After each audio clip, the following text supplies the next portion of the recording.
Breathe. All right. That's a real clap. Insane. Yes, people. We are back for episode 4 of season 4. One step away from We Outside, man.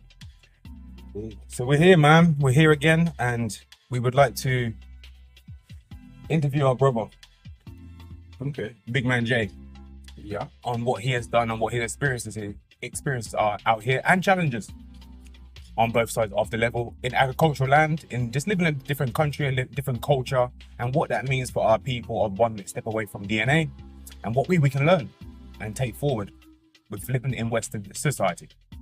So yeah, man, let's just run it, man. Yeah. Open conversation. So just give us a little bit of background. You've been here for how long?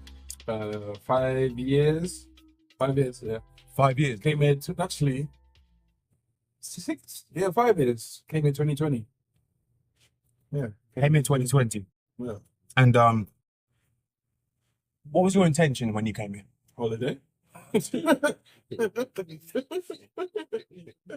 So what went wrong now? No, but ultimately, your intention was holiday. Yeah. Strong breeze. We're outside. We're outside. Wait a minute. So your intention was to come here for a holiday, for a break, Yeah, for my birthday. for your Carnival. Boy, Carnival, Yeah. Trinidad is the number 2 island. Barbados is number 1. So he's laughing because anyone in the Caribbean say what? But anyway, you came here for your holiday, came here for your birthday. Yeah. You have family members here, Yeah. Majority of my family's here, yeah. so it's not a alien thing for you to come back to this country No. by any means. No. Yeah. So what occurred? What occurred that led from that original plan to what's going on here now to the point that we're here, brother? Well, COVID was the main thing. Boy, The weekend I was supposed to come back, which was March 22nd, I believe, was the exact same day that he closed the borders. The Prime Minister closed the borders. So, yeah. And we had a full lockdown in Trinidad for 2 years. Trinidad from Yeah, the Trinidad Prime Minister, Dr. Keith Rowley. sorry. Yeah. And yeah. And we was locked down on flights completely for 2 years. for 2 years. For 2 years. We had a 2-year no flight. They did that. So yeah, that led to me being here. When I first started, I was just doing nothing. Then I went to work for one of the big construction companies in the country doing surveying. My cousin is a surveyor for that company, and he got me a job working on one of the teams. So I did that for about 8 or 9 months. And then for various reasons, it just wasn't working out. Distance. And I got into agriculture. I fell into agriculture. Yeah, started off buying goods from other farmers in the area, because where I was, or where I had my land, which is another. Okay, so after COVID, actually got land from my uncle. I bought some land from him, 5 acres. Wasn't doing anything really. And then COVID hit. Wasn't doing anything. So a lot of the farmers in the area who were classed as essential workers, they didn't have transport. So they couldn't get their goods out of the area. So I had a van, so I started buying from them and then taking it to market. So that was kind of like a little side hustle. And yeah, that's how that started. That's how that really started. What is agriculture for the people that, like, what does that encompass? It encompasses a lot of things. It encompasses planting, growing, down to setting seeds, tending to the land, tending to the soil. Could be just simply picking fruits and selling. I mean, there's different aspects of it. There's a science behind it. If you are more scientifically inclined, you can get down into the nitty-gritty of it. Working with the moon. I remember. Yeah. You know what I'm saying? Working with the seasons, knowing what to plant, when, which I'm still learning. Yeah, so agriculture is just, when you really deep it's how to feed a nation. Let's say that again, bro. Yeah, agriculture is about feeding a nation, essentially, feeding your country. and just using that analogy that you used, because it's an analogy, but it's also real. Mm-hmm. When we talk about the kingdom mentality, Mm-hmm. the idea of it is actually of like a medieval castle. Yeah. Yeah. Yeah. And usually the farmland is on the outskirts of the castle. Like the castle. Yeah. So you have the kingdom, and as you go out, you have the farmland. Yeah. And usually the people on the farmland are the paupers, Yeah. you The know, peasants. the peasants. People are not seen as worth much. In comparison to the further you go up towards the castle, you get the dukes, the duchesses, all that, yada yada. But as lowly as that may seem, without that vital part, everything will fall. Yeah. Everyone will starve. Yeah. And that was the similar conversation I was having with the brethren downstairs earlier Yeah. when we helped in doing a little bit of harvesting.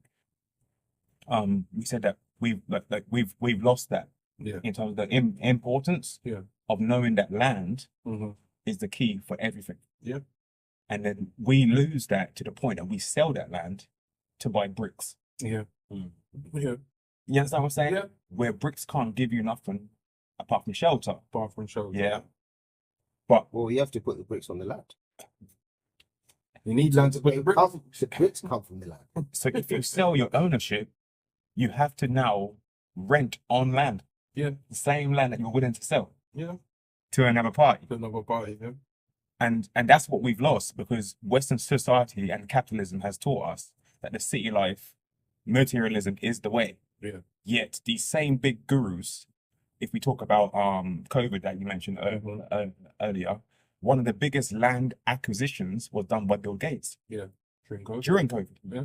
He snapped up so much fertile land in America. I don't know what else he done outside of America, but he snapped up so much fertile land because it was going cheap. Yeah.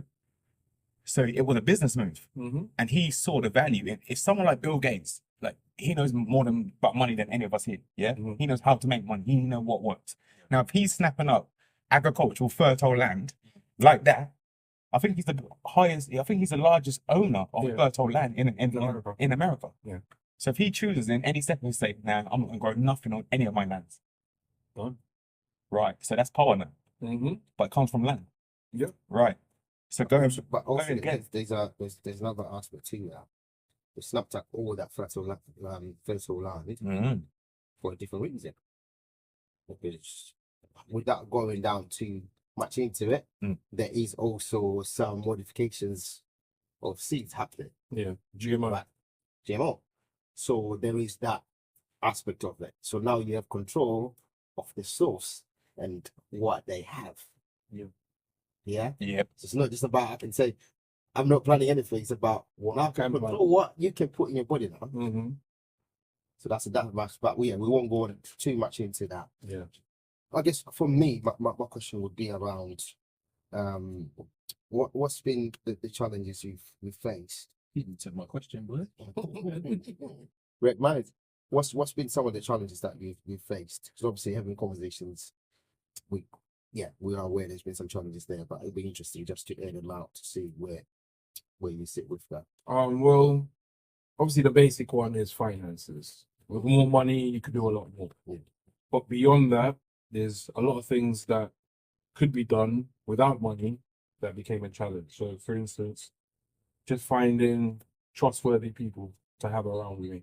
Or, for instance, I lost a lot of plants when I first started planting up long terms on my estate. I hired some local people to plant some rare, well, not rare, in Trinidad, rare, but these were citrus from Spain, from Portugal, from Europe. Now, brought the seeds, set them myself. When I came over, when my mom came back, she done the same. And we set these plants, at least 60 or 70 plants. We paid some people to help me dig the holes and plant them. And like I was saying, I was working for doing the surveying, and I only had 1 day a week off, which was Sunday. So I planted this Sunday, went to work, came back next Sunday, they dug out all the plants. That's the same people that you hired Well, there has to be them because there's only very few people know knew that you planted that there in I the first planted them place. things in the first place. So either they went talking in the village or they done it themselves. Obviously, I can't pinpoint it. Yeah. So, well, I could make a deduction from what happened. Who really done that? That's hard, man. 'Cause what was that moment like for you? Oh, it was heartbreaking. It was heartbreaking, man. It was heartbreaking because I had a vision in my head. I knew what the citrus grove was gonna look like. So when I planted these little plants that were maybe 2 feet high, that I had in the pots, I could see rows, and I could see, yeah, this is gonna be the grapefruit line. This is gonna be the yellow European what we get in Europe, the yellow lemons. This is gonna be that row, and this is gonna be the Valencia oranges that I got from Spain, and this is gonna be the other one from another in Portugal. Like I could see it. So just to come and see them all dug out, just holes in the ground, just like I was a bit defeated. I'm not even gonna lie, I was a bit defeated, bro. I'd say. The thing is, that's an investment. Yeah. That you spent money, you converted that into product and resources to grow, and then you to reimburse you for the amount that you put in. Yeah. You right? There's too much left. That's good. They selling something. It's okay. Okay. Let them pass. So good. Mm-hmm. Yeah, it was an investment, man. Time, not only money, but time, which is probably worth more than money. So that's an email. Nuts. So can you got condition people? All right. Yeah, anyone say that moment? I say it behind camera.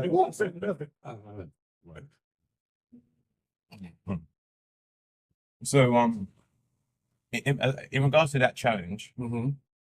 what does that speak? You're such a By the way, we're not drinking tea or coffee. That's what I'm saying. you can try to go. Because, yeah, I don't think it was to be like, oh, you drink hot drinks? No, it's not me. That's the Yeah. What's Except up? for me. Yeah. Put it out there. not But not yet. Never.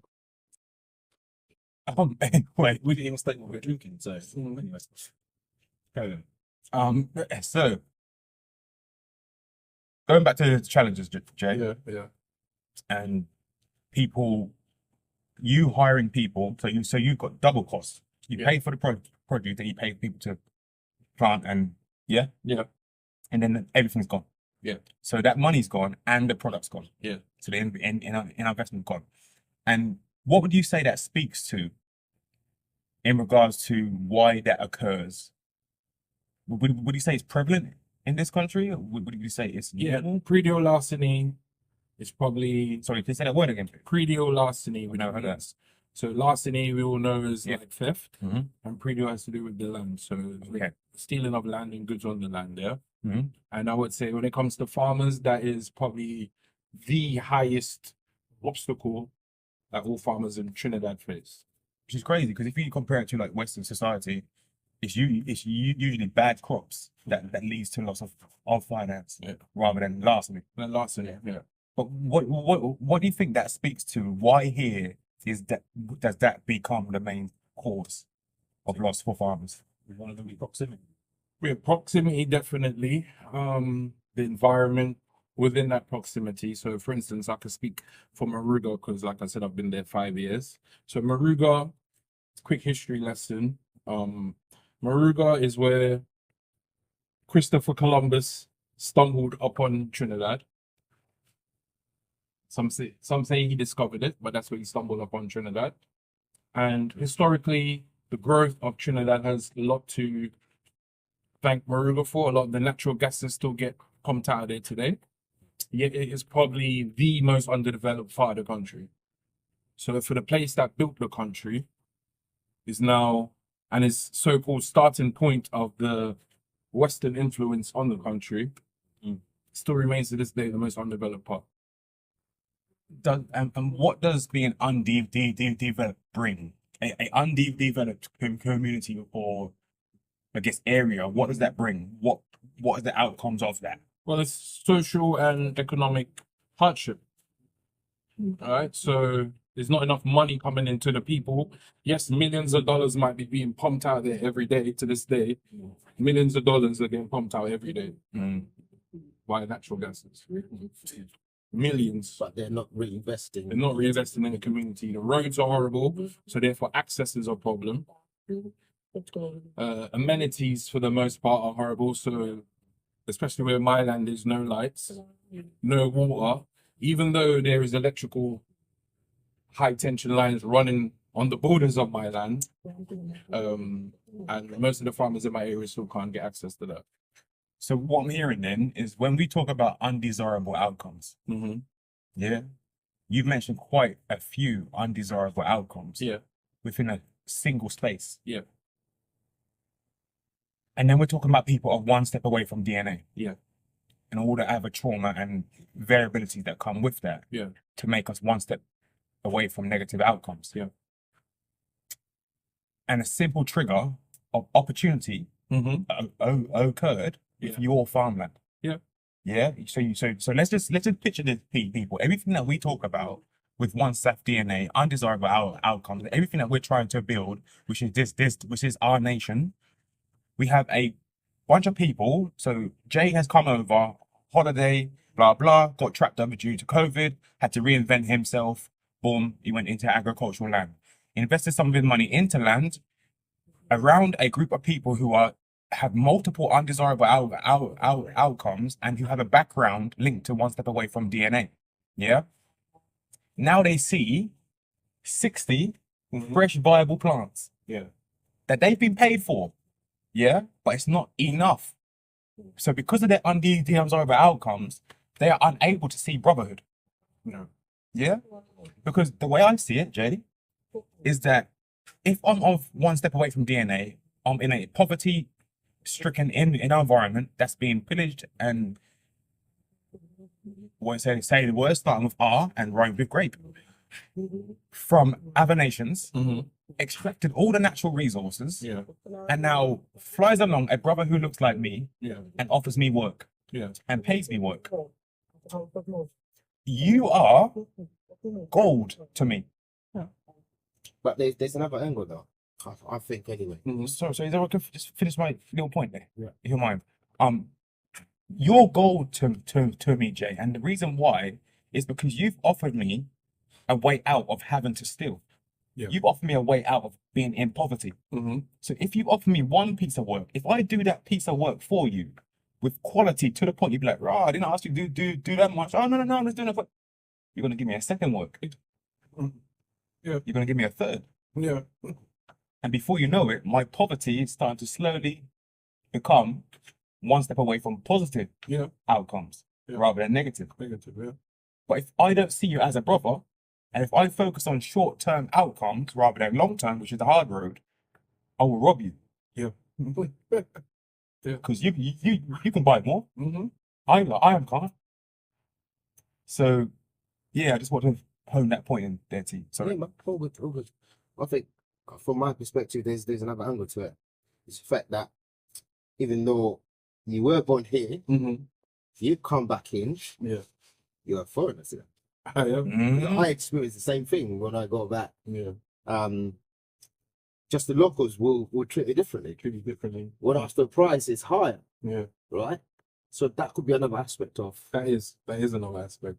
you hold it. We've been here longer, and then you come in here, you want to do all these exotic fruits and not around here. Rare fruits and all that. Not around there. Who must have money? Yeah. So yeah, how has that been for you as well? That's the other question I had was because it's you kind of stuck in between the two, isn't it? Because if you move to the UK, you're a foreigner.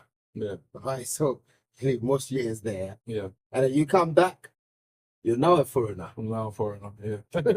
So No man's land. where do you sit there? Yeah, like Kay said, no man's land probably at the start. Even though I feel more comfortable in Trinidad than I did in the UK, especially being in that area where my farmland is. I still am to this day a stranger. I'm still outside into them. Like I have no blood ties or tied to them through marriage to anyone in that village, in that area. So therefore, I'm still an outsider to them. So with that comes obviously that different treatment because they don't see me as them. They feel everything's up for grabs. type Right. thing. Right. And then the way how I moved, I think the way what really hit the nail in the coffin for me there is the quickness I moved with. Of course. So in that short space of time, I managed to do what they couldn't do and their fathers couldn't do, who have more land than me and had more time in that area. What I done in 5 years, they haven't done in 30 years. So I think a bit of jealousy and a bit of resentment creeped in, and I paid for it. See, with that, there are two things I want to kind of mention. So imagine your situation. So remember, growing up, you still came back home Yeah, absolutely. during school holidays and Yeah, stuff like that. yeah. And that treatment of feeling like a stranger, even though you're a native here, Mm-hmm. just using current or ongoing situations like, I know we speak about it a lot, but the Windrush scandal, Yeah. where people haven't been back and forth, Yeah. but they've been told, no, you've got to go home. You You've gotta got to go. go back to the Caribbean. Yeah. Just imagine how you can kind of get a Yeah. sense I can relate. of how they feel. I can relate. You've been back and I've been forth, back and like, you forth, was yeah. born here, and yeah, you know what I mean. So it's hard to kind of think that a government can push people, say, don't really care about you anymore. See you later. See you later. That's it's mad. But what I was asking you was, because since being over here, I can see it. Like I've had a thought about it Mm-hmm. whilst I was away. Sorry, whilst I was back home. Actually being here, talk to us about the things that you have to do in order to kind of stay in sync with us in Yeah. the UK as podcasting, as business. Right. Like, talk to us about what you have to do to stay in sync with us, because the time difference is what, 5 hours, 4 or 5 hours, depending on daylight saving. because this week I've taken for granted, like just being here, I've like really thought, you know what, boy, every single meeting that you're there, every single week in, week out, we're the same meeting as us in our time zone, Yeah. but you're in a different time zone. Yeah, So man. talk to us about kind of the things that you have to do. Yeah, well, it's like almost living in two worlds. One in the physical and one in my mental space. And it's hard to juggle that sometimes. But I think I've gotten quite good at it now. It's like almost like second nature to me now. I mean, sometimes I forget that you're in a different time zone. Yeah. Yeah. Yeah. Yeah. We all do. So, I mean, yeah, the different time zones can be a bit, especially when I know we've got meetings, but sometimes the meeting might clash with a time when I could be doing something on the lab. Yeah. Or I might have another engagement here because it's actually during the daytime here. So that's still working hours here. But in the UK, We're winding down. you're winding down. So Well, I'm winding down. carry on. So that But these drinks. I didn't hear what he said. yeah, they're winding down in the UK because after 6, everyone's finishing work, and I mean, See? You can't control himself. It was dicks, lad. It's dicks. God. I'm drinking apple juice and it. Well, tell me, I could do it. Yeah. So yeah, that's what it is. Just trying to juggle that, but like I said, I've kind of gotten used to it now to the point where I try to structure because we're quite structured in how we do our business. Like we have set times. It makes it easy. It makes it so much easier for me to plan my time here because I know. Okay, like for instance, now it's 5 hours. I know we think. I know so between this time and this time during the day, I can't work in the land or I can't take any meetings with anybody locally. A sacrifice. Yeah, so that's literally what it is. But there are times when you have emergencies, man, because we're working with the land and it can happen. Yeah, things happen. I have to go pick up Rain, things, stuff. rain. Yeah. So, and I thank you guys that, you allow me, when I do have something come up, it hasn't been an issue. Yeah. Never done. You know what I'm saying? It's like, yeah, Jay, go handle that. Boom, boom, boom. And sometimes I might be on the road and I'll join the meeting, but I can't contribute, but I'm still listening. Mm-hmm. So, yeah, it's just always trying to be attentive because what I'm doing here to me is just as important as what we're doing in the UK. And I don't think I can have one without the other. I think for me to keep going, I need both at this point. Yeah. So obviously we spoke about the challenges you had. Mm-hmm. What's been your thoughts? Was it worth it? Oh man, it's so much work, bro. That's the sunshine. This vitamin D alone trumps everything. Like when I was in the UK, I was honestly not in a good mental space. And even when I was here thinking, okay, I came for carnival, my birthday, I'm going back to the UK soon. I was getting anxiety about what am I gonna do. Like I didn't really want to go back to work. I was working for the BBC in their mafia, in their TV mafia section. And I did what I really did, man. Like fresh off breaking my ankle. I was just like, wait, sorry, stop. Can you tell them how you broke your ankle, please? running in the rain, carrying my music equipment. I slipped on some grass, and boom! Basically, my ankle exploded, and I cracked my tibia on my left foot. And I was out of the game for about 6 months. I was like bedridden for about 6 months.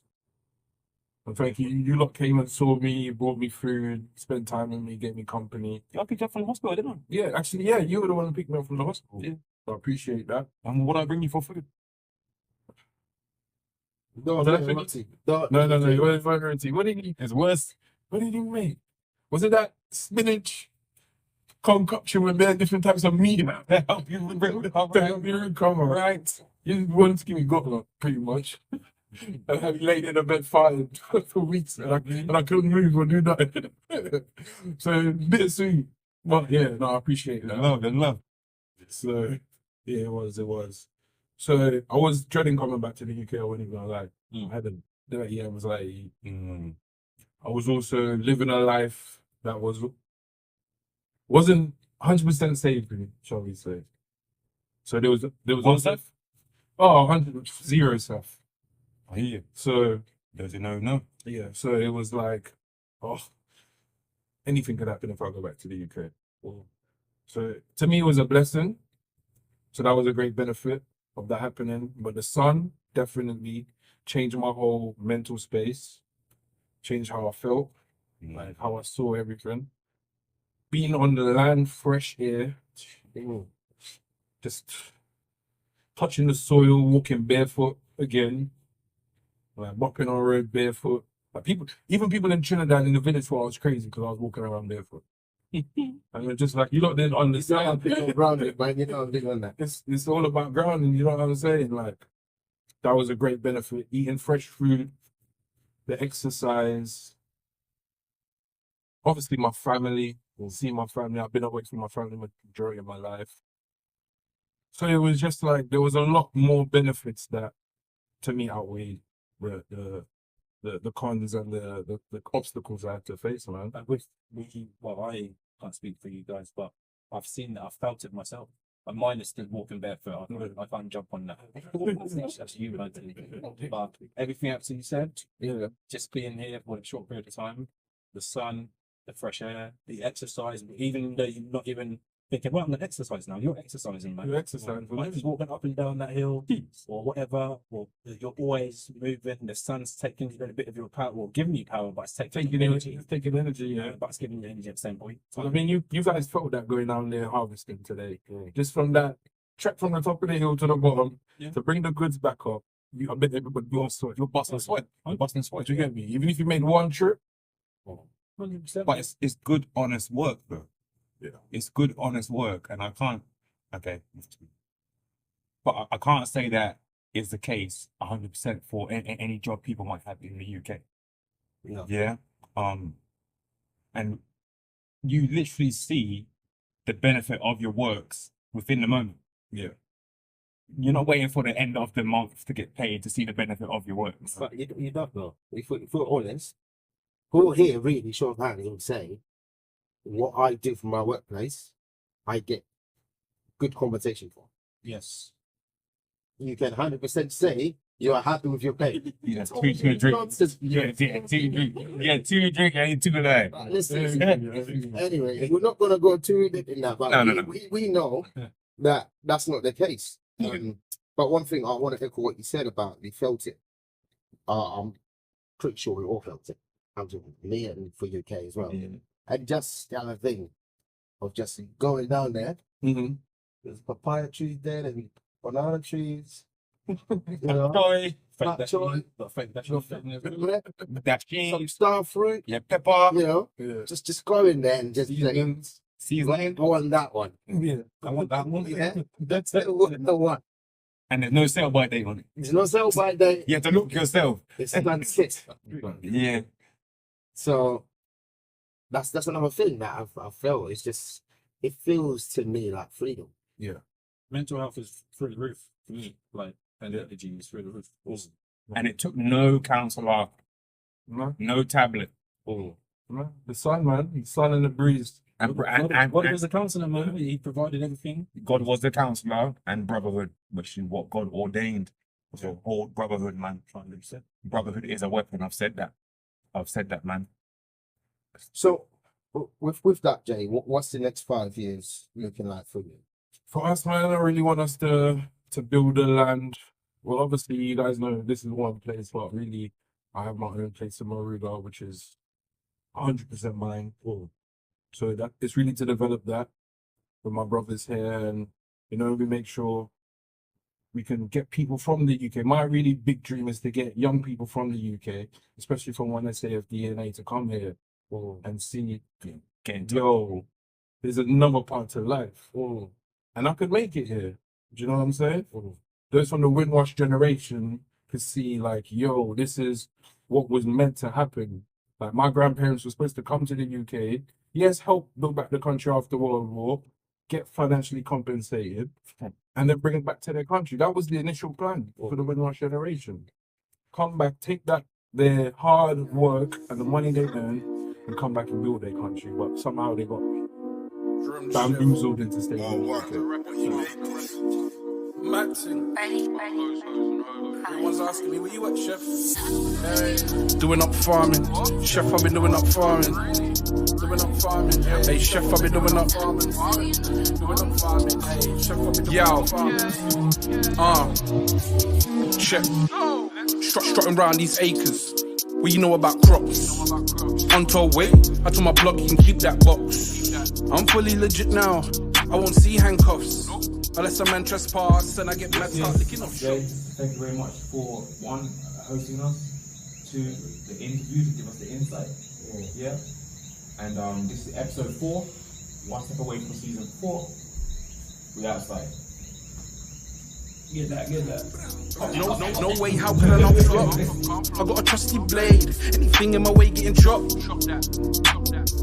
Right now, man, I'm setting up shop. Watch how I manage it. Do it like Jurgen Klopp. Things getting pitched all day and I ain't playing no ball. Round here we ain't doing no jokes. Serious man, them on the wall. I got a field full of corn. Bushes with prickles and thorns. Get left in the jungle at dusk. Guarantee you be dead by dawn.